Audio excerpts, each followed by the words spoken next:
A retirement account is not just money, it is time stored in a different form. Most people think investing is about finding the right stock, the right fund, or the right market. But the biggest investment decision often happens long before any of that. It happens when you decide whether to start now or later. The strange part is that two people can invest the exact same amount of money and get completely different lives, not because one is smarter. Not because one works harder, because one gave time a longer chance to work. The math is simple, the consequences are not. You are 18 years old when the idea first appears, not as a dream, not as a goal. Just as a small sentence from someone who sounds older than their years. You are standing near a vending machine after class. Your tote bag hangs from one shoulder. The afternoon sun reflects off the school windows. A woman named Linda, your aunt's friend, tells you that money grows differently when it has enough time. You nod politely. You do not really understand what she means.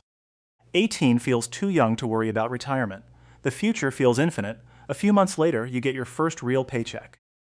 The amount looks larger than any number you have personally earned before. Your friends celebrate differently. One buys a newer phone. Another finances a car. Someone posts photos from a weekend trip. The spending feels normal because everyone is doing it. You stare at your checking account late at night. The glow from your old laptop lights the apartment kitchen. Then you move a small amount into an investment account, just $50. It feels insignificant. The number was small, but it was real. The next month you do it again, then again, then again. The amount slowly rises. $50 becomes $100, $100 becomes $200. You are not rich. You are not even comfortable. You still compare prices at the grocery store. You still hesitate before buying clothes. Your friends joke that you act like a grandmother trapped inside a young woman's body. They laugh while carrying shopping bags. You laugh with them. Then you go home and invest anyway. Nobody knew, and that was the point. At 22, the differences are almost impossible to see. Your life looks ordinary. You rent a small apartment. You drive an aging car with faded paint. Your phone is several versions behind everyone else's. The recurring motif in your life becomes that old phone. People notice it constantly. Coworkers make comments. Friends suggest upgrades. Strangers glance at it during lunch breaks. The phone is still the phone. But every month it quietly survives another payment cycle. Every month another investment contribution leaves your account. The math is doing what the math does. Across town, another woman named Rachel is living a different version of adulthood. Rachel is 22 too. She earns a similar income. She spends more freely. Nothing extreme, nothing reckless, just normal decisions repeated for years. Monthly payments, vacation financing. Credit card balances that seem manageable. Everyone around her does the same thing. The system rewards appearances before outcomes. Rachel looks successful. You look cautious. The room is judging the wrong scoreboard. By 25, your investment balance begins showing numbers that feel unfamiliar. Not life-changing, not dramatic, just larger than expected. You remember every contribution because each one required saying no to something else.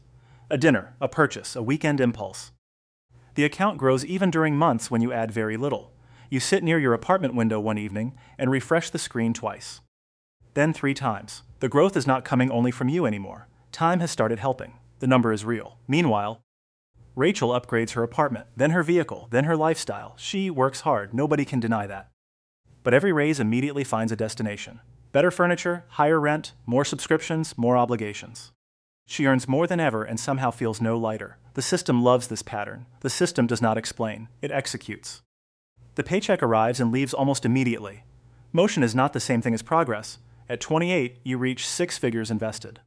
The achievement happens on a random Tuesday. No fireworks, no celebration, no audience. You are eating a homemade sandwich during lunch when you notice the number. Office conversations around you focus on vacations and monthly payments. Nobody notices your hands stop moving. Nobody notices your eyes remain on the screen. You close the app, you finish lunch, then you return to work. Nobody knew, and that was the point. The old phone remains in your hand. The jokes remain the same. One coworker asks if you are secretly saving for something important. You smile and say maybe. The truth sounds too boring to explain. You are saving for freedom. You are saving for options. You are saving for mornings that belong to you. Most people understand purchases. Fewer people understand permission. The phone is still the phone. At 30, temptation becomes stronger than ever. Your income rises. Your investments rise. The market has been kind. For the first time, you can easily afford many of the things you postponed. Luxury apartments. Designer clothes. Expensive vacations. The pressure no longer comes from scarcity. It comes from possibility. One evening, you spend nearly an hour browsing a vehicle you absolutely do not need. The images look beautiful. The financing terms look easy. Your finger hovers over the screen. Freedom and consumption often wear similar clothing. The next morning, you meet Linda for coffee. She is older now. Her hair carries more gray than before. She listens quietly while stirring her drink. Then she asks a simple question. Would you rather impress strangers today or protect yourself tomorrow? The question follows you home. It follows you into the elevator. It follows you into bed that night. Some decisions become easier when someone gives them the right words. The answer was already there. While you continue investing, Rachel reaches her own breaking point. The appearance of success has become expensive. Multiple payments pull money from her account every month. Her income is strong, but so is the pressure. One unexpected expense creates another balance. One balance creates another payment. One payment creates another compromise. From the outside, she looks ahead. From the inside, she feels trapped. The room is still judging the wrong scoreboard, then the story changes. Not dramatically. Quietly. At 32, your investments begin generating gains larger than your annual contributions. You stare at the screen late at night. Rain taps against the apartment window. The room is silent except for the hum of the refrigerator. Years earlier, every dollar came from your labor. Now a growing percentage arrives from ownership. The account is not replacing your income yet, but it has stopped depending entirely on your effort. The math is doing what the math does. This is where most people misunderstand investing. They think the secret is money. The secret is time. The contributions matter. The discipline matters. But time changes the scale of everything. A tree planted yesterday and a tree planted 17 years ago do not obey the same reality. Capital behaves the same way. The system rewards duration more than intensity. The number grows because the clock keeps moving.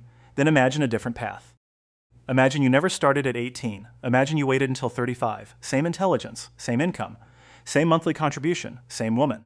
Same effort, just a different starting line. You are 35 now. The apartment is nicer. The paycheck is larger. The old phone is gone. Life finally feels stable enough to begin investing seriously. You open the account with confidence. You transfer the money. You feel responsible.